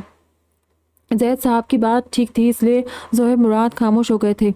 सफ़ीन के साथ सनम, आयशा और महरूसा हर वक्त साय की तरह लगी रहती। एक सेकंड को भी कोई उसे अकेला नहीं छोड़ा था। उन्होंने इन दिनों कॉलेज जाना भी बंद किया हुआ था। रोज़न जैसी भी अब 24 घंटे अपनी मैम के लिए अलर्ट रहने लगी। उन दोनों को इस वक्त अपना फेवरेट मुश्किल यानी टीवी देखना भी भूला हुआ था। इस 1 हफ्ते में सफ़ीन के रवैये में बस एक बदलाव आया था। वो रातों को नींद में रोने और चीखने लगती थी। बेबसी से रोते हुए किसी से खुद को छोड़ने की फरियाद करती और ज़ोर ज़ोर से चीखें मारती उठकर बैठ जाती और फिर पूरी रात खौफजदा सी बैठी जागती रहती, जिस पर सनम और महरूसा तो परेशान होकर रोने लग जाती। ऐसे में आयशा ही डरी सहमी सफ़ीन को अकेले संभालती थी। वो महरूसा और सनम को तो ज़बरदस्ती सुला देती, मगर खुद सफ़ीन के साथ जागती रहती और इससे बातें करके उसका ध्यान बटाने की कोशिश करती। सुबह के वक्त जाकर कहीं सफ़ीन को बहला फुसलाकर वो सोने लिटाती और फिर खुद सोती थी। उसने से महरूसा और सनम को मना किया हुआ था इस बारे में मम्मा पापा से कुछ भी कहने के लिए। रूम साउंड प्रूफ था, इसलिए भी अभी मम्मा पापा सफ़ीन की हालत से अनजान थे और इस बारे में मम्मा पापा से कुछ भी कहना मतलब उन्हें मज़ीद दुखी करना था। सफ़ीन की ऐसी हालत देखकर वो लोग ना सिर्फ दुखी होते बल्कि बेहद परेशान भी हो जाते और वो उन्हें मज़ीद परेशान देखना नहीं चाहती थी। आयशा जानती थी कि सफ़ीन की हालत उसके साथ हुए हादसे का नतीजा थी, इसलिए वो खुद पर्सनली डॉक्टर से मिलकर उन्हें सफ़ीन की कंडीशन बताना चाहती थी। आज भी वो खाने के बाद सफ़ीन को लेकर बाहर लॉन में निकल गई। महरूसा और सनम को उसने सोने भेज दिया और खुद सफ़ीन के साथ बाहर लॉन में वॉक करने लगी। सफ़ीन, क्या तुम मुझे भी नहीं बताओगी कि ये सब किसने किया तुम्हारे साथ?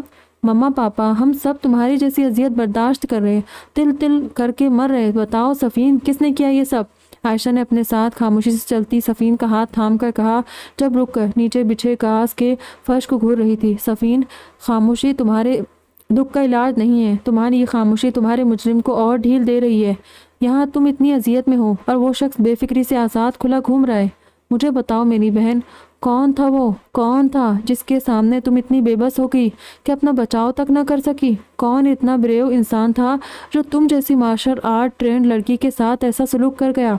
तुम इस तरह के हज़ारों हैवानों को खुद मेरे सामने सबक सिखा चुकी हो, फिर आज खुद अपने लिए कैसे हार गई? किसकी हवस की भेंट चढ़ गई हो तुम? बताओ प्लीज़। तुम्हारी ये चुप मुझे समझ नहीं आ रही है। खुदारा, कुछ तो बोलो सफ़ीन, कुछ तो कहो। तुम्हें मेरी कसम, नाम बताओ मुझे, आखिर कौन था वो शैतान? आयशा ने सागित खड़ी सफ़ीन को पकड़कर झंझोड़ दिया। सफ़ीन, जो अपने मम्मा पापा समेत किसी के आगे एक लफ्ज़ नहीं बोली थी, वो आयशा की कसम के सामने जैसे हार गई। हालिब ने किया है ये सब। आयशा, हालिब ने छीनी है मुझसे मेरी इज्जत। जिसे मैं मुहाफिज समझी थी वो लुटेरा निकला। उसने तोड़ डाला मेरा भरोसा, मेरा यकीन, मेरा मान, मेरा दिल और साथ साथ मुझे भी। वो गुटी गुटी आवाज़ बोलती सिसक उठी, मुझ जैसी मार्शल आर्ट ट्रेंड लड़की को उसकी मोहब्बत ने लूट लिया। आयशा, हाँ, मैं हज़ारों हैवानों को सबक सिखा चुकी हूँ, मगर मैं जिसकी हवस की भेंट चढ़ी हूँ वो मोहब्बत थी मेरी चाहत था वो। उस मोहब्बत ने मुझे कमज़ोर कर दिया। बेबस हो गई मैं उसके सामने। अंधा भरोसा जो करने लग गई थी उस पर तोड़ डाला उसने मेरा भरोसा, रौन दिया मेरी मोहब्बत को अपनी हवस के पैरों तले। तुम और सनम ठीक थी आयशा, मैं ही गलत थी।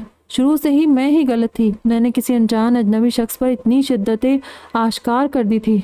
मैंने बिना किसी जायज़ और शरई रिश्ते के एक गैर मर्द के ख्वाब अपनी आंखों में सजाने शुरू कर दिए। उसे बिना जाने बिना समझे मैंने टूट कर चाहा। अपनी ज़िंदगी मानने लगी थी मैं उसे, मगर उसने मुझसे मेरे ज़िंदा रहने की वजह ही छीन ली। मेरी निस्वानी गुरूर, मेरा वकार, मेरा मान सब छीन लिया। भरोसा करके गई थी मैं उसके अपार्टमेंट में, मगर उसने मेरे उसी भरोसे को कच्ची कच्ची कर दिया। उसने वहाँ मुझसे ज़बरदस्ती निकाह किया। मैं पापा की मर्ज़ी के बिना ऐसा कुछ नहीं कर सकती थी, मगर उसने बेबस कर दिया मुझे। और सिर्फ निकाह से उसका दिल नहीं भरा, वह अगले दिन ही मुझे धमका कर अपने साथ अपने घर ले गया। उसके बाद मैंने हालिब का सबसे करिया रूप देखा। मैंने उसे इंसान से जानवर बनते देखा। बहुत बहुत बदतरीन सलूक किया उसने मेरे साथ आयशा। उसने मुझ पर हाथ उठाया, मुझे बहुत मारा उसने। ये देखो मेरे चेहरे पर, मेरे जिस्म पर ये निशान, ये उसी की दरिंदगी का सबूत है। सफ़ीन आयशा को अपना चेहरा, बाजू और गर्दन और जिस्म पर पड़े गहरे ज़ख्मों के निशान दिखाती बोली। वो अपने कमज़ोर नफ्स की तस्कीन के लिए शैतान बन गया था। मैंने उसके आगे हाथ जोड़े, माफ़ी मांगी, बहुत किड़किड़ाई उसके सामने, मगर उसे मुझ पर रहम नहीं आया। तोड़ डाला उसने मुझे आयशा, तोड़ डाला। बिलक बिलक कर रोती हुई वो घुटनों के बल नीचे घास पर बैठ गई, जबकि आयशा शशदर सी खड़ी रोती सफ़ीन को देख रही थी। किसी के वहम गुमान में भी नहीं था कि यह सब हालिब का किया धरा है। तहजीब याफ्ता, पढ़े लिखे, मुहज़्ज़िब दिखने वाले हालिब शाह का इतना घिनौना रूप भी हो सकता है। वो खुद गवाह थी कि कितनी मोहब्बत की थी सफ़ीन ने उस शख्स से, मगर उसने ना सिर्फ सफ़ीन से ज़बरदस्ती निकाह किया बल्कि उसका रेप भी। आयशा जितना सोच रही थी उसका दिमाग मफलूज होता जा रहा था। उसको शदीद शौक़ लगा था हालिब जैसे इंसान के बारे में। ये सब सुनकर उसने शल होते दिमाग के साथ एक नज़र नीचे बैठी रोती हुई अपनी बहन पर डाली और रोती हुई सफ़ीन को बाजू से पकड़कर खड़ा किया। उठो सफ़ीन मेरी जान, और रो मत। मुझे बताओ कि तुम निकाह के लिए खामोशी से क्यों मान गई, एहतजाज क्यों नहीं किया? और जब निकाह हो ही गया था तो तुम मम्मा पापा को नहीं मगर हम में से किसी को तो बता सकती थी ना। इतना कुछ होने के बाद भी तुम उसके साथ अकेली क्यों चली गई? आयशा ने रोती हुई सफ़ीन के आंसू पोंछे थे। मुझे नहीं पता था कि वो मुझे किस इरादे से और कहाँ लेकर जा रहे। मैं डर गई थी आयशा। उसने मुझे कहा था कि अगर मैं उसकी बात नहीं मानूंगी तो पापा को सब बता देगा। मैं अपने पापा को अपनी वजह से इतना बड़ा गम नहीं देना चाहती थी, इसलिए उसकी बात मान गई। उसके साथ बात मानकर उसके साथ चली गई और निकाह वाले दिन उसने मेरे पास कोई रास्ता नहीं छोड़ा। उसने कहा कि अगर मैं इससे निकाह कर लेती हूँ तो खामोशी से जा सकती हूँ, वो मुझे कुछ नहीं कहेगा, लेकिन अगर मैं उससे निकाह नहीं करती तो मुझे उसके साथ एक रात गुजारनी पड़ेगी। उसने मेरे सामने 2 ऑप्शंस रखे थे, हराम या हलाल, और मैंने अपनी इज्जत बचाने के लिए हलाल को चुना था। मगर फिर भी उसने मुझसे मेरी इज्जत छीन ली, मेरे दामन को दागदार कर दिया। सफ़ीन सिसकती ही बोली तो उसने शुरू से आखिर तक आयशा को एक एक लफ्ज़ कहे सुनाया। एक एक बात उसने आयशा को बता दी और फूट फूट कर रो पड़ी। आयशा ने रोती हुए सफ़ीन को अपने गले लगाकर उसकी पीठ को थपका। चुप हो जा सफ़ीन, बहुत रो लिया तुमने। अब बारी हालिब शाह की है। जितना तुम्हें उसने रुलाया है अब उससे ज़्यादा हालिब शाह रोएगा। मगर एक वादा करना होगा तुम्हें मुझसे, इस बारे में अभी तुम किसी से कुछ नहीं कहोगी। वादा करो मुझसे। आयशा ने सफ़ीन के आगे अपना हाथ फैलाते हुए कहा। जवाबन रोती सिसकती सफ़ीन ने इस बात में सर हिलाते उसके फैले हुए हाथ पर अपना हाथ रख दिया। अस्सलाम वालेकुम आदि, मैं महरूसा बोल रही हूँ। इस वक्त सुबह के 9:30 बज रहे थे। उन चारों को कनाडा से आए 6 दिन हो गए थे। 2-3 दिन तो उनके थकन उतारने में ही लग गए। कितने ही हफ्तों बाद वो जिम आए थे। रेगुलर एक्सरसाइज के सिवा वेट लिफ्टिंग ने उन्हें खासा थका दिया था। आदि इस वक्त दोनों हाथों में डंबल लिए बाइसेप ट्राइसेप्स का पहला सेट मुकम्मल कर रहा था कि तभी उसका फ़ोन बजा। आदि तेरा फ़ोन बज रहा है। फ़हीम ने अभी बेंच पर लेट कर कंचस शुरू ही किए थे कि साइड वाली लिफ्टिंग मशीन की सेट पर पड़ा आदि का फ़ोन बजने लगा। उठा कर देना यार, मेरे तो हाथ में पेन हो रहा है। आदि ने डंबल फेंक कर अपने एक हाथ से दूसरे हाथ को दबाते हुए कहा। छोड़ ना, आज एक ही सेट निपटा ले, बाकी 2 कल कंप्लीट कर लेना। ले अपना फ़ोन कैच कर। रकीम ने साइड पर रखा फ़ोन उठाकर आदि की तरफ उछाला। हुआ अभी अभी बॉडी स्ट्रेचिंग करके आया था और पास पड़ी बेंच पर बैठकर पानी पी रहा था। आदि ने फ़ोन कैच करते हुए नंबर देखा। स्क्रीन पर इंटरनेशनल नंबर ब्लिंक कर रहा था। आदि ने हैरान होते हुए कॉल पिक की। हेलो महरू, आप? वालेकुम अस्सलाम। आपने कॉल किया मुझे? I just can't believe. Oh OMG। आदि को तो महरू की आवाज़ सुनकर अपने कानों पर यकीन ही नहीं आया और उसकी आवाज़ सुनकर खुशी से चीख पड़ा। महरूसा का नाम सुनकर पानी पीता रकीम और बेंच पर लेटा फ़हीम चौंक गया। हालिब उनसे कुछ दूर खड़ा भारी डंबल्स उठाए एक्सरसाइज कर रहा था, बिना अपने जख्मों की फिक्र किए। फुल स्लीव्स की फिटिंग की टी शर्ट पहने हुए वो पसीने से शराबोर हो रहा था। पसीना उसके जख्मों पर जैसे आग लगा रहा था, मगर खुद को अजियत देकर सुकून महसूस कर रहा था। आदि की खुशी से चीखती हुई आवाज़ सुनकर वो भारी वेट फेंक कर उन तीनों के पास आया। आदि, आप चिल्ला क्यों रहे? मैं बहरी नहीं हूँ। महरूसा ने फ़ोन कान से हटाकर घूर कर स्क्रीन को देखा था। ओह आई एम सो सॉरी। वो मैं एक्साइटमेंट में चीख पड़ा। बस आप बताएं कैसी है आप? सब खैरियत है ना? वो बेंच पर बैठे बैठे खुशी से उठ खड़ा हुआ। वो तीनों आदि की एक्साइटमेंट पर मुस्कुराने लगे थे। आदि कहाँ हैं आप? महरूसा ने उल्टा उससे पूछा। हम लोग पाकिस्तान आ चुके हैं। आदि ने अफसरदगी से कहा। काश महरूसा भी यहाँ होती, कितने दिन हो गए थे उसे देखे हुए। आप पाकिस्तान चले गए? अच्छा, और मिस्टर हालिब कहाँ हैं? मुझे उन्हें कुछ बताना था आदि, कुछ बहुत बुरा। महरूसा बात करते अचानक रो पड़ी। क्या हुआ महरूसा, आप रो क्यों रही है? सब ठीक तो है ना? और हालिब यही है, इससे क्या बात करनी है आपको? आदि घबरा कर बोला था, जबकि अपना नाम सुनकर टॉवल से पसीना पोंछते हालिब रुक कर आदि को देखने लगा। आदि, वो सफ़ीन का ना नर्वस ब्रेकडाउन हो गया है, महरूसा ने रोते हुए बताया। आदि शॉक्ड सा रह गया। वाट, नर्वस ब्रेकडाउन? मगर कब? आदि बेयकीनी से बोला। जिस दिन हम लोग पार्क में मिले थे ना, उसी दिन शाम को, और उसी दिन सफ़ीन का। महरूसा आगे कुछ बोलती कि तभी कॉल डिस्कनेक्ट हो गई। Hello hello Mahrusa, hello. वो शिट, कॉल कट गई। आदि ने फ़ोन कान से हटाकर देखा, जबकि वो तीनों सख्त बेचैन नजर आ रहे थे। क्या वादी, किसका नर्वस ब्रेकडाउन हुआ है? बता क्या हुआ? और महरूसा मुझसे बात करने की क्यों कह रही थी? हालिद ने आदि को कंधों से थाम कर तेजी से उसका रुख अपनी तरफ करते हुए पूछा। सफ़ीन का नर्वस ब्रेकडाउन हो गया है यार। जिस रात हम लोग आए थे उसी दिन शाम को, मतलब 1 हफ्ता पहले। आदि ने अपने कंधों पर जमे हालिब के हाथों पर तसल्ली आमेज अंदाज में अपना हाथ रखकर बताया। इस खबर ने जैसे हालिब के सर पर धमाका किया था। वो फटी फटी आंखों से आदि का चेहरा देखता रह गया। हाथ में थमी टॉवल बेध्यानी में छूट कर नीचे गिर गई। नहीं, मेरी सफ़ीन को कुछ नहीं हो सकता। तू झूठ बोल रहा है, उसे कुछ नहीं हो सकता। मैं उसे अल्लाह के सपुर्द छोड़ कर आया था। वो जहरीला बड़बड़ाया। Relax Halib, just calm down. मैं महरूसा को दोबारा कॉल करता हूँ। रुक। आदि ने दोबारा नंबर मिलाया, बट महरूसा का नंबर स्विच ऑफ जा रहा था। महरूसा का फ़ोन स्विच ऑफ है। आदि ने नफ़ी में सर हिलाते हुए कहा। शायद इस रात आयशा हॉस्पिटल सफ़ीन के लिए ही गई थी। शिट, कितनी बड़ी गलती हो गई, हमें तभी पता करना चाहिए था। रकीम भी हालिब की शक्ल देखकर ताज्जुब से बोला। हालिब लब भींचे खामोशी से खड़ा फर्श को घूर रहा था। सफ़ीन ने इस निकाह को काफ़ी सीरियस ले लिया है, तभी उसे इतना बड़ा शौक लगा है। और ठीक भी है, अभी वो बहुत छोटी है, पढ़ रही है और उसके माँ बाप भी इस बारे में कुछ नहीं जानते। शौक तो लगना था यार। बहरहाल जो हो गया सो हो गया। हालिब अब प्लीज़ तू उससे ज़रा ठीक से बात करना। आदि तो महरूसा का नंबर ट्राई करता रह जा, जब भी इससे बात हो उसको बोल के सफ़ीन की हालिब से बात करवाए। ये सब बहुत ज़रूरी है। फ़हीम ने समझदारी से हालात का तज्जिया करते हुए कहा। वो जानता था सफ़ीन के साथ गलत हुआ है, मगर कितना गलत हुआ है, उससे वो अनजान था। हालिब जो खामोशी से उनकी बातें सुन रहा था, अचानक झटके से मुड़ा और जिम से बाहर निकलता चला गया। सफ़ीन की ज़ुबानी सारी बात सुनकर आयशा उसे लिए रूम में चली आई, जहां सनम बेड पर लेटी शायद सो भी चुकी थी, मगर महरूसा वहां नहीं थी। सफ़ीन को दवाई देकर उसका नाइट ड्रेस पकड़ाते हुए आयशा उसे सोने की तलकीन करती महरूसा को देखने बाहर बालकनी में निकल आई, जहां वो दरवाजे की तरफ पुश्त किए किसी से फ़ोन पर बात कर रही थी। आयशा जाकर उसके पीछे खड़ी हो गई जब उसने महरूसा को बोलते सुना। आदि, कहाँ हैं आप पाकिस्तान चले गए? अच्छा, और मिस्टर हालिब कहाँ हैं? मुझे उन्हें कुछ बताना था आदि, कुछ बहुत बुरा। वो बात करते हुए अचानक रो पड़ी। ओह, बुज़दिल लोग गुनाह करके मुंह छुपाकर भाग गए वापस पाकिस्तान। आयशा ज़रा बड़बड़ाई, फिर उसने तासुब सर हिलाते अपनी भोली ना समझ बहन को देखा। सफ़ीन के साथ इतना कुछ होने के बाद वो उन चारों में से किसी को भी इस लायक नहीं समझती थी कि उसकी कोई भी बहन उन जलील लोगों से वास्ता रखे, जबकि हालिब के अलावा फ़हीम का अपने साथ किया गया सलूक भी वो नहीं भूली थी। और अब उसकी दूसरी बहन मासूम सी फिर से उन बहरूपियों के जाल में फंसने जा रही थी।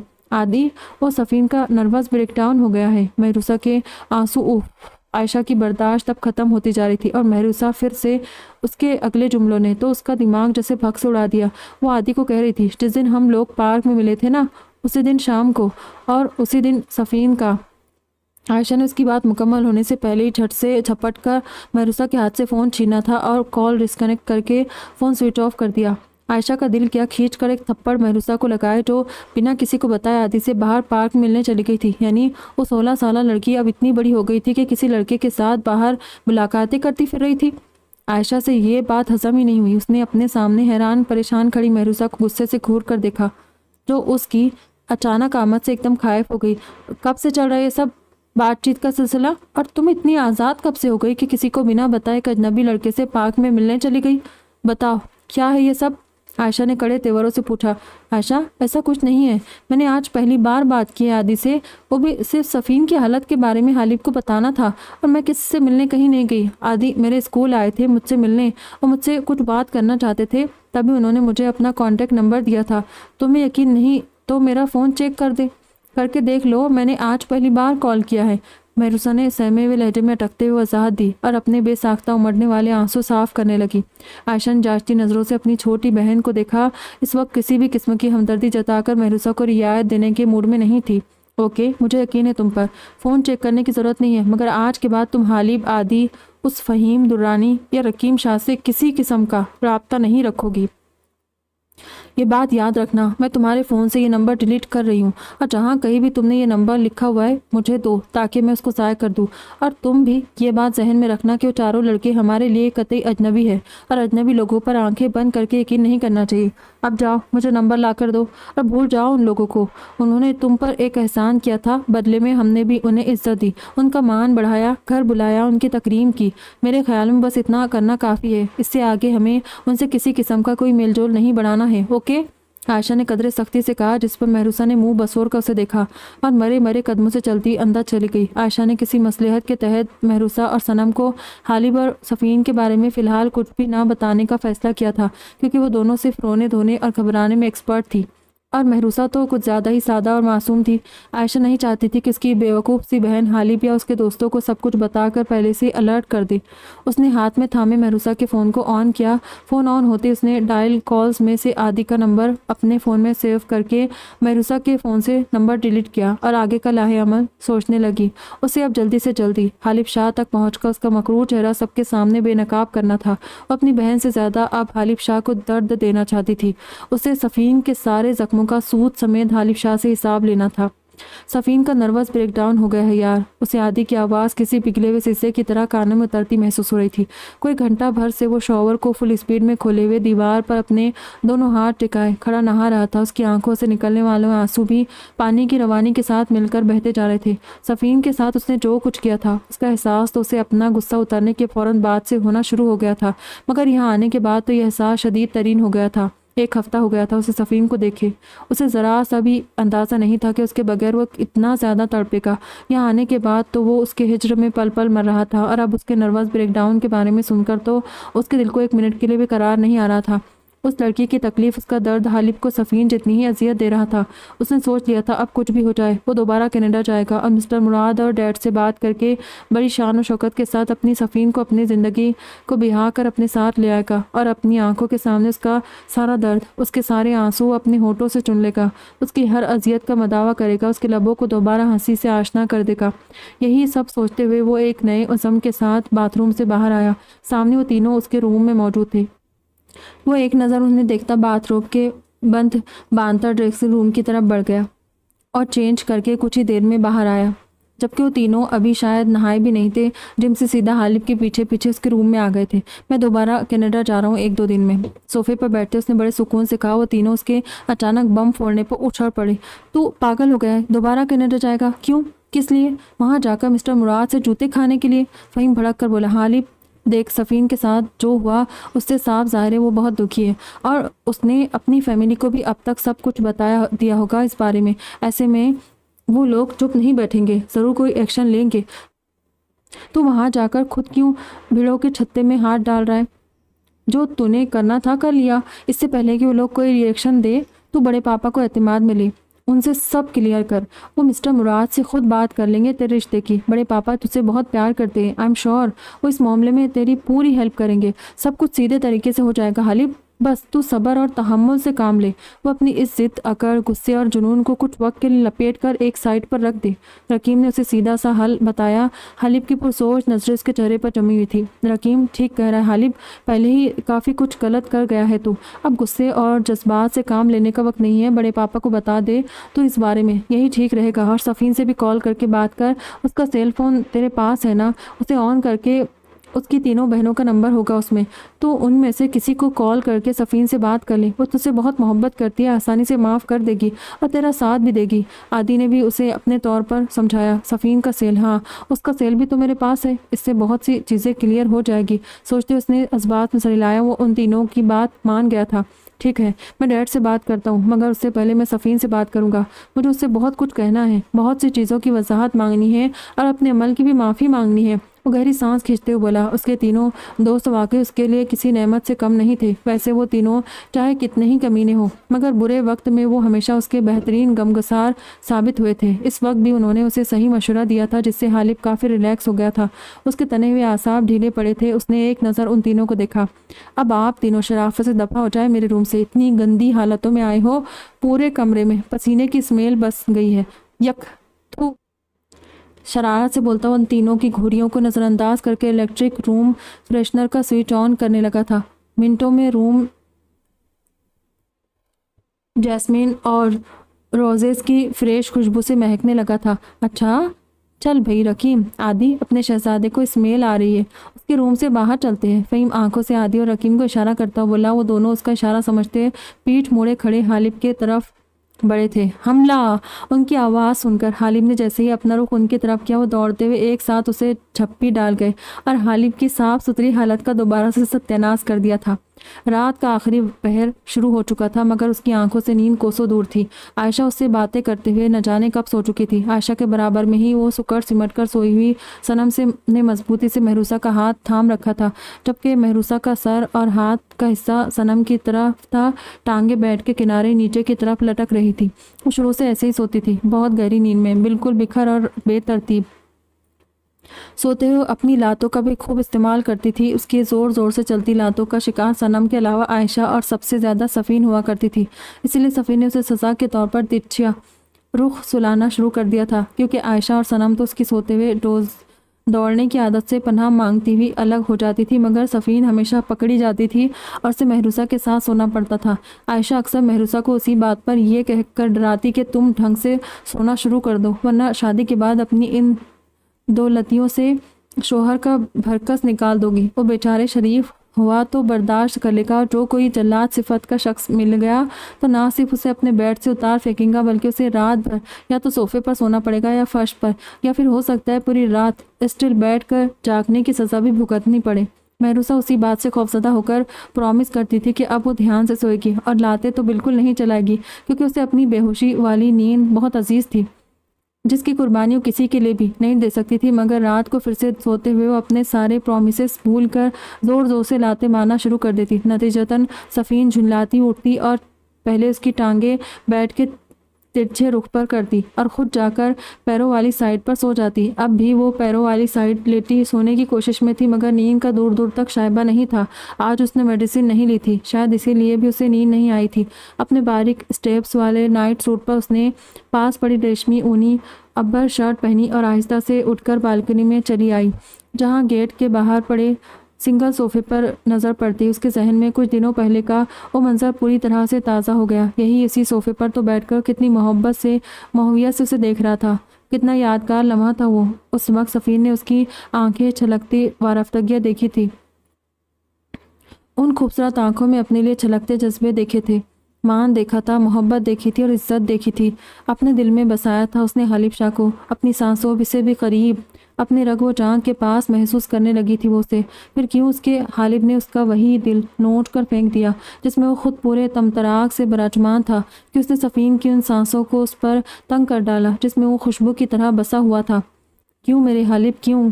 आज फिर वो शिद्दत से रोती हुई अपनी इस मोहब्बत को सोग मना रही थी, जिसने कुछ ही दिन में उसे अर्श की बुलंदियों पर पहुंचाकर बुरी तरह वापस खींच लिया, उस ज़ोर से फर्श पर फेंका कि वो दोबारा से उठने के काबिल नहीं रही। घुट घुट कर रोती वो खुद से सवाल कर रही थी कि अचानक उसके कानों में हालिब की फंकारती हुई आवाज़ गूंजी थी, आज के बाद आप हमेशा याद रखिएगी कि आप मेरी अमानत है, सर से लेकर पाँव तक आप पर बस मेरा हक है। चुप हो जाओ खुदा के लिए। सफ़ीन ने सिसकते कानों पर हाथ रखा था। आज का दिन आपको हमेशा याद दिलाता रहेगा कि मेरे सिवा किसी और को आपको छूने का हक नहीं। एक और जुमला उसके कानों में गूंजा था। घुटनों के बल ठंडे फर्श पर बैठते हुए अजियत से दूरी हो गई। हालिब के ये दर्द फंकारती आवाज़ उसके दर्द को फिर से ताज़ा कर रही थी। इस कमीने को तो अब मैं आपके आसपास भी ना देखूं। यहाँ इस पेशानी को चूमता है ना वो, आइंदा वो मुझे आपके साथ नजर आया ना तो जान निकाल लूँगा उसकी। हालिब का चिल्लाया एक और नश्ता उसकी समातों में उतरता चला गया, लेकिन कानों में गूंजते इस जुमले पर सफ़ीन ने यकायक झटके से सर उठाया था। पेशानी? मेरी पेशानी चूमता है? लेकिन कौन? हालिब किसके बारे में कह रहा था? कौन मेरे साथ नज़र आया था उन्हें? किसको मेरे आसपास देखा था उन्होंने उस दिन? सफ़ीन ने अपनी पेशानी को छूते हुए उस दिन के बारे में एक बार फिर से सोचा। तभी उसके जहन में धमाका हुआ, सनान भाई? तो क्या हालिब ने सनान भाई को देखा था मेरे साथ उस दिन? और उसके अगले दिन मैं उनसे ही तो मिली थी और मेरी पेशानी भी तो उन्होंने ही चूमी थी मेरी। तो क्या हालिब मेरे भाई को लेकर मुझ पर शक कर रहे थे, इसलिए उन्होंने ये सब किया? उसे लगने वाला झटका इतना शदीद था कि वो उससे आगे कुछ सोच ही नहीं सकी और अपना सर हाथों में थामे बंद होती आंखों के साथ धीरे धीरे चलती हुई वापस अपने बेड के पास आई। उसने बेड के सिरे को थामने के लिए हाथ बढ़ाना चाहा, मगर उसका हाथ वहां तक पहुंच नहीं सका और वो धड़ाम से ज़मीन बोस हो गई थी।